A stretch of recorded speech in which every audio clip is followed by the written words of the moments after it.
Three, two, one. Good evening, everyone. Good evening, good evening, good evening. Today's spotlight was a suggestion by Reverend Jackie about widows and widowers. I don't know how it makes me feel. I am not a widow or widower, but everybody here means something to me, and I know some of the things you guys have gone through. So let me introduce our folks here. We have Lori Mabry out of Bowie, Maryland. Hello. Carl Muldrow, that I didn't know was in Baltimore, but not far from me. And we have Leia Hill from our own VLF, Victorious Living Faith Ministries. How is everyone? Hi. Good. How are you? Doing well. So, even though it was a suggestion of Jackie, and I'm not sure why she suggested I didn't answer. It may be more therapeutic than anything. We have had our share of loss at VLF, and some people are still going through some things. So I don't know if it'll be therapeutic to you guys. I don't know if it'll be therapeutic to whoever's listening. But we're going to get into it. So, for whatever reason, I thought about the wedding vows, and that one till death do we part, because we say that, but not until we face with it that we deal with it. So let's go to another verse, as I know it might apply, and hopefully it won't let you guys be too uncomfortable. The verse that says, in sickness and in health, because some of you guys have dealt with that verse that led you to your loved one not being here. Can anyone speak to that verse, in sickness and in health? How did it apply to you, or how did it apply to you? I'll just lay it into the lead in. For me, it did not apply. Because my loss at that time was sudden. So we didn't have issues that we experienced at that time with either one of us being terminally ill or long time illness. It was more so here today and gone tomorrow. Okay, all right. Anyone else? For me, it did apply. What had happened in my situation, I was ill for 2 months before my wife. I was ill for 2 months in the same year, and then by the end of the year in December, my wife took ill, and that's when she was in the hospital for 99 days before she passed. I remember. And it, as you know, Spence, it applied to me because Chuck had been sick over the years, and part of the reason he retired from his job was that he had started having some medical illnesses. But the last 3 years of our marriage is when he was really sick. And that last year especially was extremely difficult because he was dealing with amputations and, depression and all kind of things he was going through. So, the last 3 years were really hard for us during our marriage and for him. I hate to ask you, Lori, but you said it was hard during your marriage. Is it anything you, without being too emotional or getting into an area that you want to go to. You said that it sounded like things were going on with the marriage. Yeah, I agreed to come on your podcast, so I'll be honest. At one point I had even asked for divorce. Because not because I didn't love my husband anymore, but I felt like he had given up. And like I was the only one in the battle, Mhm. because he was so depressed that, and I didn't realize how bad his depression was until near the end. Um, but he was extremely depressed, and everything just fell on my shoulders because the more depressed he got, the less he tried to correct things with his physical. He was just declining physically pretty quickly at a certain point, to the point that he just couldn't even take care of himself anymore. And everything fell to me and our kids. And it was just a lot on my shoulders. And I still loved him, but I was tired of, like I said, feeling like I was the only one in the battle. And he had completely given up. So, and oddly enough, it was your answer, but it affected me because I was going through my own bit with Chuck. But we're going to get beyond that. So that being said, and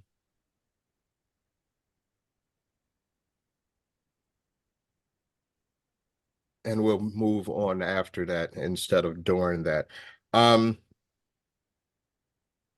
When you're going through this, and then after these things take place, I started to pick this up a while ago, not even before this this session, where people will come up to you and say, oh, I know what you're going through, but nobody knows what you're going through. Right. Right. Right. Even when you see something, you don't know what they're going through. Everybody handles something a little bit different. So that'll lead into two questions. So after the transition, what did you do to battle your grief? For me, it was difficult because I had a daughter and a son, and both of them were in high school. My son was a senior, and my daughter was a freshman. And so it's like I'm not just there for me, I have to be there for them. And we got to be there for each other. So it's us together trying to get with and deal with the situation that their mother, my wife, and my best friend is no longer here. Mm-hmm. Okay. That part. So how did you deal with grief, Lee? I don't think, to be honest, I don't think I dealt with it. And just to give some history, so that we can understand where I'm coming from.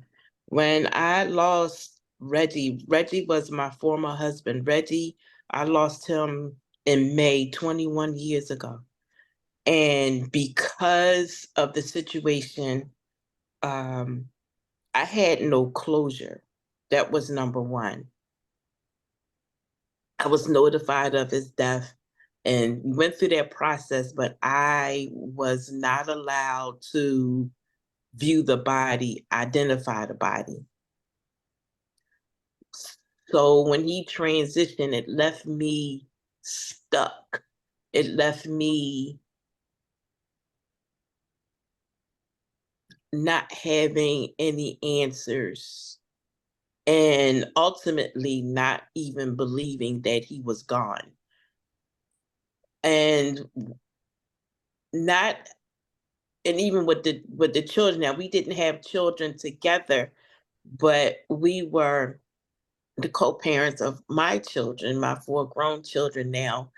And so we were just, we were stuck. We were stuck in, you know, you go through why you leave me, how you leave me, but I believe that a lot of the issues that I have now in my current life is because I never had a chance to process that he's actually gone. And I realized after going through situations recently with remarrying and that marriage failing was because I'm still looking for Reggie. I was still looking for my Reggie, and you couldn't tell me that he transitioned. I just believe a lot of times, and even now, that he just left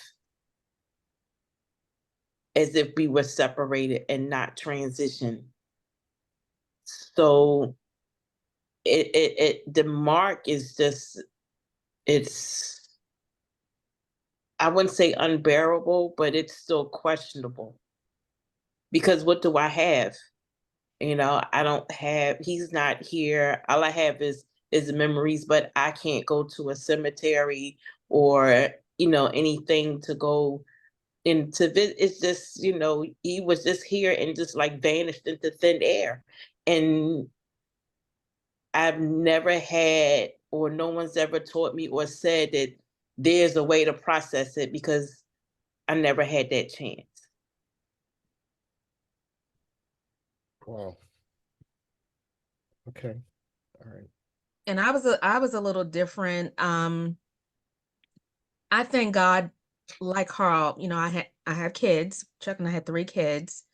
One was an adult, legally an adult at the time when Chuck died, but you know, I still had twins who at that time they were 16. And like, you know, like Carl said, you still got to be there for them, you know, regardless of what's going on with me. A lot of times I would cry in the shower because I didn't want them to see me falling apart. And then my oldest son, he went and got grief therapy, grief counseling. And that was actually the best thing that could have happened from our family, because seeing him go, it made me say, because at first I was like, oh, I can deal with this on my own. Because normally I'm a very strong person. I can deal with a lot. But this just gutted me. And I had reactions that I never thought I would have. You know, I was crying, to be quite frank. I was falling apart more than the kids were. So having them really helped me. But when I went and talked to the counselor, that was like the best thing that I could have done, because I was lucky that I got a great counselor first time out. We just really connected. And I was able to talk to her about everything I was feeling after Chuck's death. The anger, the sadness, you know, the loss of this person I thought I would be with forever. And she really helped me, because, you know, she made me look at things even before his death. You know, we examined our relationship even before his death. And I went through counseling for it was 8 months before I started feeling better, because at one point I couldn't even bring his name up. And I'm surprised I'm crying today, to be honest. But, you know, that's one thing she told me also, is that even when someone's gone for years, you know, there may be something that happens and you just crying because you're remembering that loss, you know, and it could have been 5-10 years ago. But it's, you know, she told me, don't, like, one thing about me is I was trying to be tough, right? I didn't want people to see me crying, you know. I didn't want the kids to see me crying. But she made me realize that there's nothing wrong with me crying. It's perfect. Matter of fact, I would be kind of abnormal if I wasn't crying about the situation. But, I showed the emotion and I got it out. I talked to my kids, went to the therapy, and that has helped me tremendously. Still have days because Chuck has only been dead a little over a year, about a year and 4 months now. But we still have our days. And you know, but luckily we have each other. And I think that's what really helped. Like Carl said, we have each other. And that's what has helped us get through it, in addition to the counseling that we all went to counseling. Good. Good. All right. So let's segue back into people like me who want to be there for people like you. And getting back to where we can say we know what you're going through, we don't. But looking back, like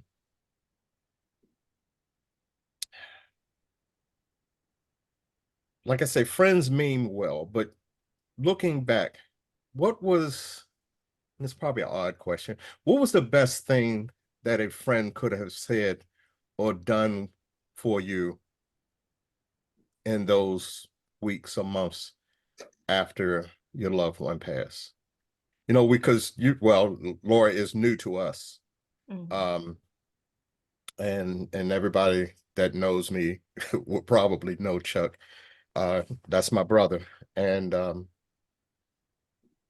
I confided in Lori that his passing affected me in ways that I didn't think would happen.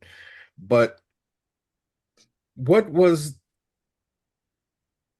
the best thing that your friends around, what could you have told your friends around you that would have either helped you or even helped them?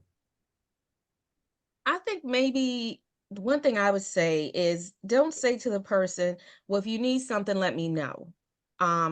Just do it. If you're Right. going to do something for them, just do it. Because a lot of times, well, I know for me anyway, I was not going to ask anyone to help me unless I had no choice. I'm very independent, and that's a flaw at times. And it Yeah. probably was a flaw during Chuck's passing because I didn't want to bother people, because everyone still has their life to live. But that would just be my biggest advice. Just whatever you want to do for them, just do it. Don't wait for them to reach out to you. And before anybody moves on, because Lori knows, Lori is one of the strongest women I know. And um and I've probably said it and I meant it. It's natural for people to say it. It It is. is. It is. But sometimes we don't know. And sometimes we don't know because you are so strong or you're going through so much pain. So we kind of naturally say it, but And everybody's different. What I may have want may be totally different than, what Carl and Lee wants, but for me, I just was not gonna. I had so much going on too, it's just like, we'll handle it. But that's, for me, that was the advice I would give people, is just do for people, and Mhm. don't sit there and wait for them to ask you for it. Right. got you. Leah, Carl. Yeah. I agree. I just think, for me, and maybe I have it wrong, but as a friend, I'm not going to wait for someone to ask me. I'm that person who I'm going to see to it, to the best of my ability and my resources, to make sure that you are okay. I shouldn't have to ask someone to, hey, check on me. Like, I just lost my husband at that time, or, and I I understand definitely what Laurie is saying, because I was that one too. I'm not going to ask you. I was just raised that way. You take care of your own matters the best way you can, in your own space, in your own place. And I had to look after my children. Even though Reggie and I didn't have children together, my children, you couldn't tell them that he wasn't their dad. And I had to make sure that they were okay. So I couldn't worry about my feelings, even though I was just hurting. So, like, you can say hurting is one thing, but it doesn't compare to that pain that you actually feel. That deep, gut-wrenching pain is just something that's unspeakable. But I couldn't worry about how I felt. I had to make sure that my children were okay, and that was the hardest thing. And I found myself that I closed up. I didn't want to deal with society or the people in it because nobody could understand the pain that we were going through. And we still, after the memorial service, in our own right, we still went out looking for him.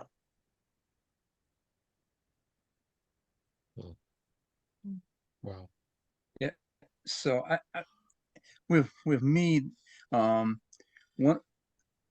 two things happened. A friend of mine, he came all the way from Chicago, and he stayed, with me. He left his family, and he came and stayed with me in Jackie Pass. And then another friend of mine, and we all went to college together, and we bonded in college, and we remained friends, for over 40 years, or so years now. College. He came up, and it's like Lori said, I didn't ask them. They came. Mm. They came. They came. I didn't ask them to come. I didn't all, this is when I get emotional, because when I start thinking about Jackie, it's hard for me to start talking. I know. Loved her. And you can see me out, Yeah. as my daughter teased me, you're gonna be a big mush. You're gonna be a big mush. Well, she was a sweetie. You know that. You already know that. I do. So as soon as I told them, as soon as they found out Jackie passed, my friends, they appeared. They came calling, and they're doing. And like Laurie said, they doing. I didn't ask them. They did. They get whatever they saw needed to be done. They did. And the last thing my friend from Chicago said at the wake, he said, "I'm gonna be going back, but I want y'all to be there for my friend." And that just made so much, because what happened is after the funeral, Mm. you don't see those people that you all around falling down in the church and bending over. You don't see those people after that. So I don't. Then it's just you and your family and your close friends, your true friend. Because Right. it's a thing that my mom said. My mom said to me, if you really want to know who your friends are, let something happen to you. They're the ones that can show up. Yeah. Those are the ones that can show up. Yeah. And I will clarify. I'm sorry, Carl. Go right ahead. No, I just wanted to clarify that our friends were there to check on us and whatnot. They were. And even now they still call and check on me and the kids. So I did want to clarify. I didn't want them thinking that I was basically saying nobody was there for us, because that wasn't the case. I'm sure they know. I'm sure they know. So, has the passing of your loved one changed you? Now, I know it's kind of new for you, Lori. It's just a little over a year, but has the passing of the person changed you in any kind of way? Made you negative or positive? Has it changed you? I can say for me, I had to learn to be a mother. That's my daughter's going to the prom. I know nothing about no dress. I had no clue. And the first thing that really affected me by that was my daughter saying, "I wish mommy was here," because she would take me to and get the dresses and be with the dresses and know what to do. And then I said, "Oh, I got to change this." I asked her, "Where you want to go?" And in that instance, we went through 5 different states looking for a prom dress. Wow. And matter of fact, while we were looking and here in Baltimore, me and one father, we were going from one store to the other, just laughing. I'm holding the dress, he holding the dress. He's, man, we meet again. I said, we meet again. And then we leave and we go and he says, man, will you follow me? I said, you follow me, man. And we holding dress. But I'm not gonna, let her feel, negative or reject, any type of, disappointment. No, if that dress we gonna find a dress. So we were here in Maryland, we went to Delaware, we went to New Jersey, we went to North Carolina, we went to South Carolina, and believe it or not, we ended up going right up to York Road and getting the dress tailor made. We found the dress. Wow. But yes, it did change because I had to be a mother. I had to be a mother. My son, the first thing he thought about when he would, okay, when Jackie passed, it was during the spring. Eric's getting ready to go to college. And so what Eric did, Eric's like, okay, Dad, I want to go to this college, which was Shawan University. I said, all right, okay. While Jackie was ill, I took him down there and he fell in love with Shawan University.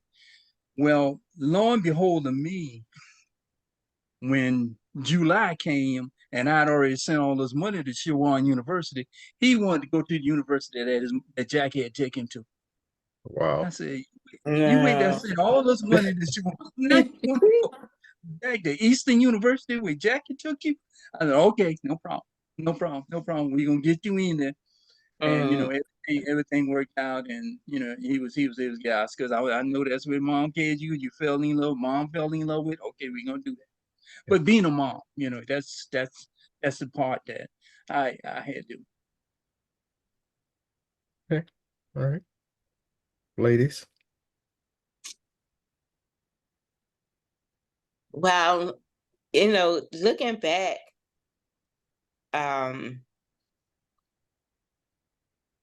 what I could say, what for me, like, I was feeling sorry for myself, as if I had guilt because I felt like I should have been by his side to keep from the events from happening. And I didn't, do my part to keep him safe.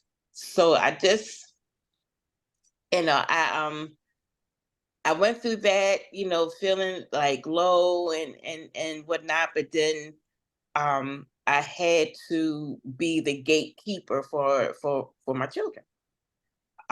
My children went through, and I have 4, and they went through, each one of them went through their own mental crisis. And even so one day I had to rush to my daughter's aid because she thought that she saw someone that was she thought it was Reggie because it was a spitting image of him. She thought it was him. She went up to him thinking it was a mistake. Oh, there's there's Mr. Reggie, there's my dad.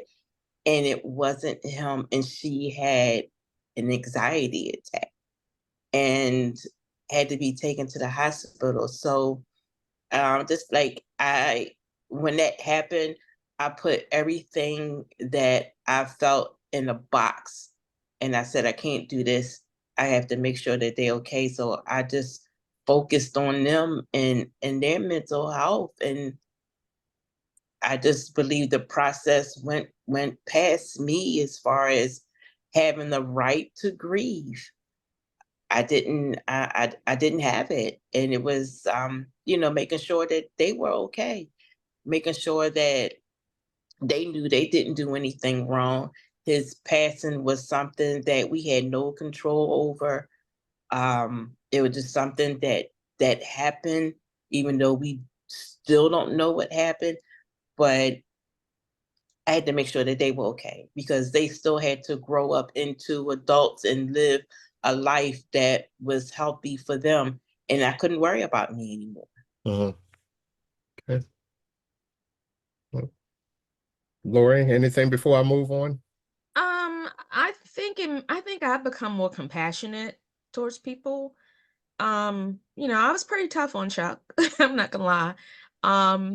And I had never knowingly dealt with someone who had depression before, and I just did not fully understand how it can send you down that rabbit hole that he went into. And when I look back on some of our interactions, I wish I'd handled things a little different as far as my approach to him. So for me, I think it's just made me more compassionate because you never really know. And my, Chuck was the kind of person where he kept a lot of things in. He wasn't someone who shared a lot of things when it came to things that were bothering him.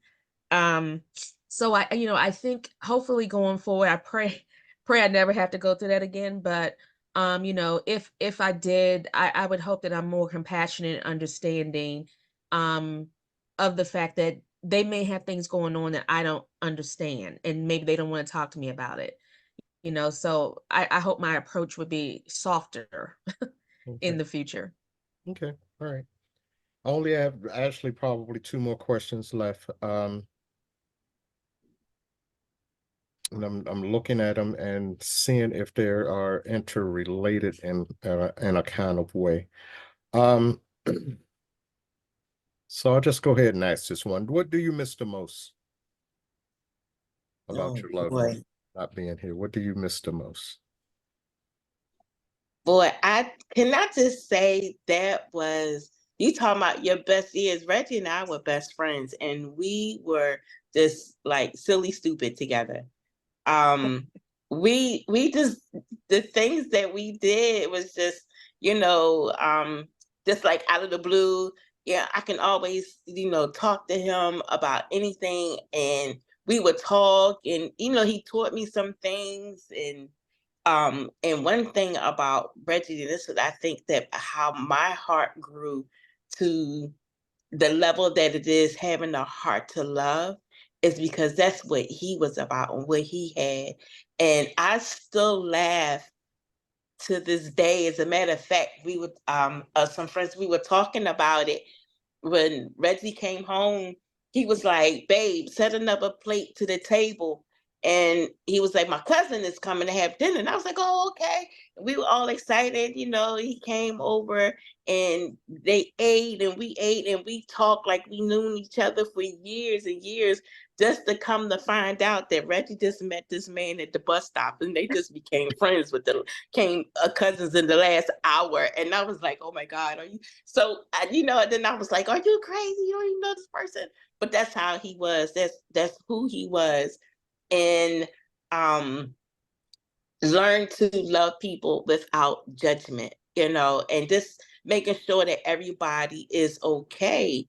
And so just the things that we did and going out, and we still had, we were husband and wife, so we still had life always life. We dealt with those issues, but we were able to really have, a good time. And unfortunately, um like I said, we were always able to converse and had open conversation, but he had a secret that I never knew. And when that came out, I didn't know how to handle it. And instead of us arguing, that's one thing, we would like argue. He was like, "We have to learn to talk." We talk, not raise our voices at each other. But when that bad thing came to the table, we didn't know how to handle it, and we just like walked away from each other. But when he walked away and went missing.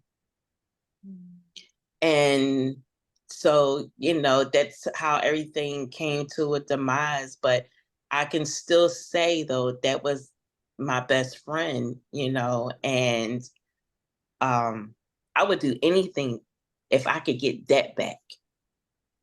And I think that's part of the reasons why I have issues now, because that's what I'm looking for. Okay. Because that was okay. Right. Okay. All right. Lori, Carl. I- everything. You know, if it came down, you know, with Jackie, I know all of y'all know her cakes. You know, Jackie cook them cakes, man. I mean, she can make a cake in the blink of an eye. You Right. know, but that, oh my gosh, man. And she had a willing participant to taste them. Yeah. You know, I wasn't shy about them. And then, yeah, this is homegrown, what you looking at. But, you know, she's just a best friend. You know, she was the best friend, best mother. You know, God just blessed me with her. You know, you know, and the thing about it, what Jackie would do, she never, ever, when you know, with all the friends that I had, she didn't mind me going, you know, and spending time with my friends.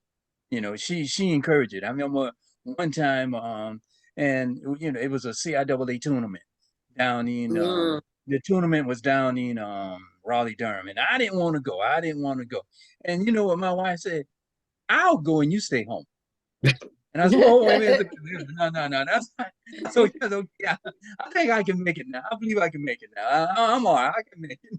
Because I was like, man, you know, Eric is here, Monica's here, you know, I'll go and you stay home. Yeah. But that's the way Jackie, you know, that type of you know, thing that we had, that chemistry, you know, was just you know, unbelievable, and her friendship and the way, you know, we communicate joke, and she know that I just like you see me joking now. Now you that joke with her, Right. and she would joke back. She would, you know, always playing things. And I remember when she surprised me for my 50th birthday, and she had a surprise birthday party, and she knew my patterns, and she knew once I eat breakfast, I may cook it or she cook it, or however it happens, I'm gonna go and take a little nap, you know. And that one time, for whatever reason, I don't know why I didn't just go and take a nap. And I'm looking up and she's putting decorations up. And I was like, I know you're not having, because I didn't like having parties. And I said, I know you're not having a 50-mile party for me. And it was just unbelievable because it was all, you know, all my close friends who I've been talking to the whole week. And one of them, I knew, I said, man, how in the world you didn't say nothing? As big as your mouth is. And you kept secrets. And so, as you saw, I got off the phone quick each time you talked to me. Because I was like, man, I'll see you in a few. I said, no, man, shut up. But you know, it's those type of things. How she surprises, you know, she loves surprising us as the children and doing everything. So you know, I just miss her. Period. You know, and that's just all I can, you know, I can say. Okay. And I'm like Carl, like there's not like just one thing I can think of about Chuck, because you know he died just short of our 25th wedding anniversary. And like we've been looking at some old pictures recently, and it just really just made me remember like all the great times we had. You know, initially I was focused on those last three.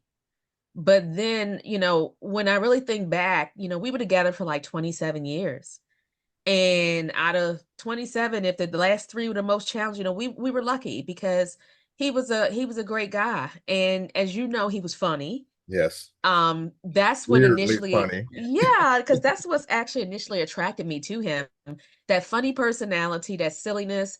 He was the perfect um husband for me, because it where all the bad habits I have, he was the opposite. You know, I can get temperamental at times. He was calm. You Yeah. know, he was so chill. You know, he kept me balanced. And you know, we had fun together. You know, like Lisa, he was my friend. I could talk to him about anything. And I realized once he was gone, how many things I took for granted about him. You know, just having like a conversation about Donald Trump. you Yeah. know, or other stuff that was on the news, but just stuff that I just took for, you know, I always took for granted. He gonna be here for me to talk to him. And, you know, so it was really weird. And even to this day, it still feels weird that he's not here for me to talk to him. So yeah, it's like, okay, I really miss that about him. Um, and just, you know, his personality overall, you know, he was a great father. He was a great husband despite the last rough years. Um, and I just miss having my best friend here that I can laugh with. You know, he would have gotten along greatly with your husband, because they sound very Government similar talk, in their and debate. personality. Yeah. Chuck was, I don't know. I don't know. We could be together and he'll say something and have all of us just stop and like, what? Or he would in a conversation, he would always use a word and then have everybody looking at each other like grabbing their phones, like what that word meant. Yeah. That And I worked with Uh, Carl's wife, and she worked with both Chuck and I at one point, and we all miss Jackie so much too, because yeah, just one of the sweetest people you ever want to meet. definitely, definitely, definitely, definitely. I'm saying, it's hitting y'all, it's hitting me, it's hitting me too. yeah. But you know what? This, just having this moment, I thank you for putting this together, because that's the laugh that I needed, and listen to us, through the pain, we still have those great memories, and being able, even though we shed in some tears, but that love, that love for our loved ones is here, and we can share a smile and some Yeah. laughter, Oh, yeah. Yeah. Yeah. And I like I said, when I looked at the subject and Jackie asked me about it, and then of course,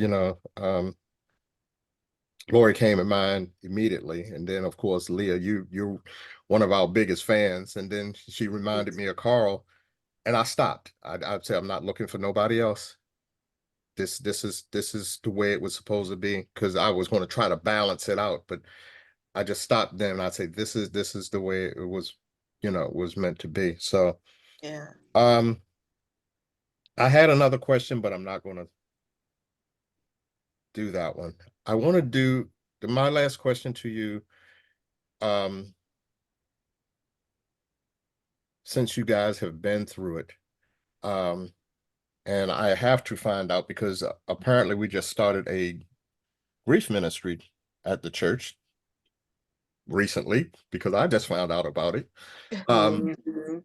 But having gone through this, and I know we talked about what friends say and what they mean, and they do mean well, but if someone would come to you now and ask either, what do I do, or how do I handle myself going forward? If they came for you for that bit of advice, what would you or what could you tell them now? I'd say don't be afraid to show your emotions. Mhm. Because I think my biggest mistake initially was trying not to cry in front of Mhm. people. Not letting my kids see me cry and acting like I'm some robot, who has no emotions, when given what happened, it was perfectly natural, that I was going to cry, you know. So that would be the biggest thing I would tell them. Don't, if you cry in front of people, because I didn't want to make people feel uncomfortable, right? That was my thing. I didn't want to make other people cry because and sad, because it might be something as lighthearted, and then next thing you know, I'm crying because of the loss of my husband. Um, but then I realized, and even they told me it's okay. They gave me permission, but I still didn't want to show that emotion in front of people. But the Lord had a different plan for me, because what I wanted, like even now, I've been crying on this on your show here, and I thought I was gonna come on here and talk about this and not shed a tear. but but um but again, just letting it out when you need to, and Mhm. don't worry about who's around, who sees you crying, whatever. Just let it out, and I think that helps you just move on. And it may happen again. It might be 2, 3, 4, 5 years down the road where you're talking about Yeah. that loved one and you still tear up just because you Yeah. miss them, and you're talking about those memories. Yeah. And it's nothing to be embarrassed about. Just let it out and then let it go. Okay. All right. Yeah.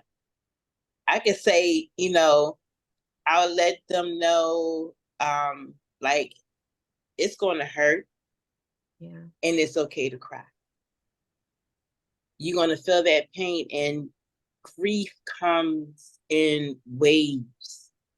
and you don't know how tall the wave is going to be, or how short it's going to be, or how hard or how soft it's going to come. And it's okay. And you take your time and go through that process, and don't let anyone tell you that there is a structured way to deal with grief, because it is not. Right. It is not. And the Lord gave us tear ducts, and he put water in them for a reason. So cry your cry, cry your cry. And because for me, I don't want anyone to deal with the way I dealt with it, thinking that it's not okay to grieve, that it's not okay to hurt. And then sure enough, I was in a situation because I was hiding behind what happened and how it happened and how I felt about the whole situation. Grieve. It's okay. It's okay. It is going to make you stronger in the long run, but you can't run and you can't hide from how you feel. Okay. All right. And I agree with both of you. There's no right way or wrong way to grieve. Right. You just trusting God, trusting God, ask Him for the strength, and that's it. Just you're gonna go through this process, and the process is gonna hurt.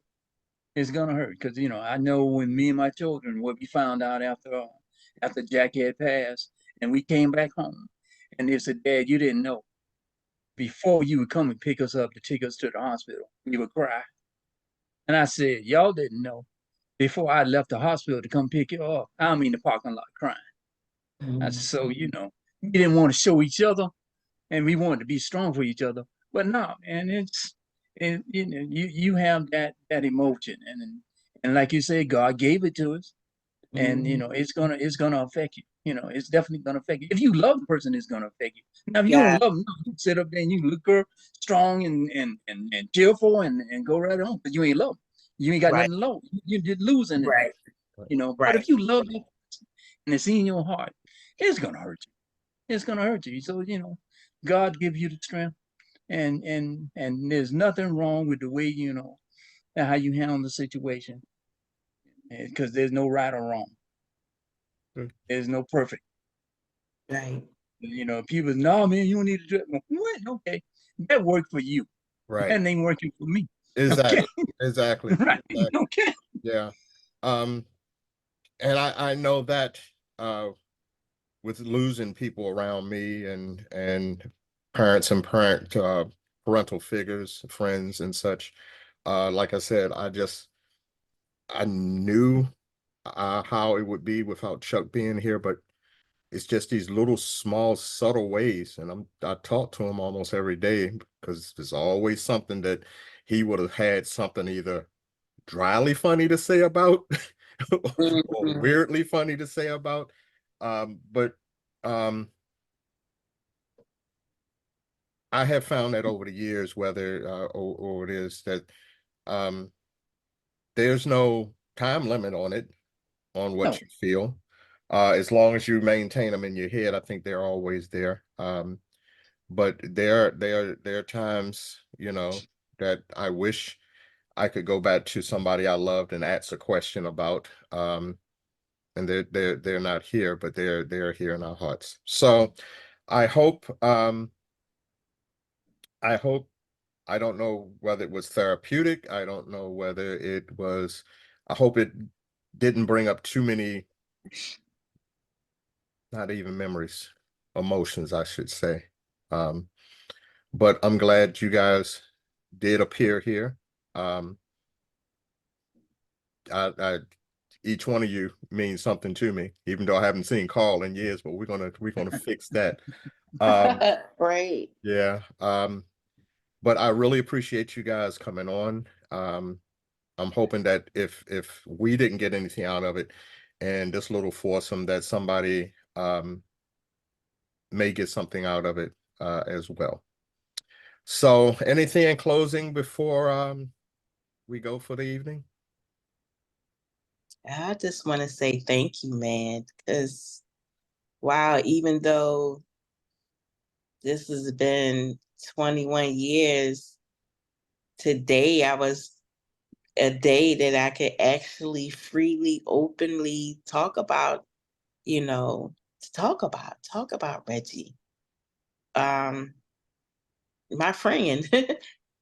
This was good. This was good. And I appreciate it because it's healing. And it's never too late to heal. Good, good. So I feel better knowing that it wasn't too detrimental to you guys. And again, I really appreciate you guys coming on. And I know I cried and everything, but it did bring out emotions I didn't think were gonna come out. But I like Lee, I thank you because it's good to be remembered about the great relationship you had with someone. Mhm. I know whoever I'm with next, whenever that comes, I'm gonna be comparing them to Chuck. And I gotta try not to do that, right? Because that's not fair to them. But I know that probably without me realizing it, I'm gonna be comparing them um to him. And because he was always a gentleman, he always respected me. Um, and that's what I'm looking for. He made me laugh. That's what I'm looking for. So but it was good. It was good to reminisce Yeah. about him and the good stuff. It was good. So even though I cried, it didn't like set me back or anything like that. No. Because the bottom line is no matter what I do, he was a part of my life for 27 years. Yeah. And the only thing that can erase that is going to be Alzheimer's or dementia. Wow. Well, good. So, And Carl, I just want to say, thank you for inviting me, and it has been uplifting. And I can tell my daughter I made it through without being a total mush. Oh. There was some situations I'm about to break into, but yeah, I was able to make it through it. Yeah. I'm gonna keep my and the same thing, Laura. I think about Jackie, and it's hard. It's hard to when I'm talking to someone else. It's hard for me not to think about some of the things that Jackie had brought because we were the best, companions that God could have put together for me. So yeah, it's definitely challenging. okay. But Mhm. no, I thank y'all, and I ain't saying no more because I know I'm gonna break down, so I'm done.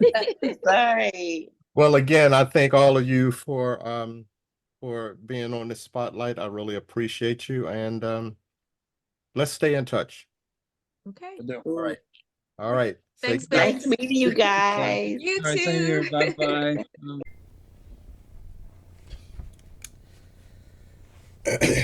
Excuse me. This spotlight caused an emotional response in not only our guests, um, but in myself. Um, when Lady J suggested it, I thought it was a good suggestion, but I didn't know how to approach it. I did not at that time know who I was going to approach it with. We've had our shared loss at Victoria's Living Faith, but it is still a bit raw with some of our members, and I always try to introduce you to new people. Lori is the wife of one of my best friends. We call ourselves the brothers because in our time together at FBI, we went from friends to brothers. As a matter of fact, before Chuck's passing, we lost another brother, uh, Kenny Johnson, and then we lost Chuck. So I did not. I know that things have affected me concerning Chuck's death and the things and the time leading up to it. But as the host, like Lori said, you try to remain strong, but there were some times that it did hit home with me. For Carl, his wife was named Jackie, and I knew her very well, during those years that when this cohesion was taking place. Carl and Jackie were there, and she was just a unique soul. She was very special. And of course, with Leah, our connection to VLF, and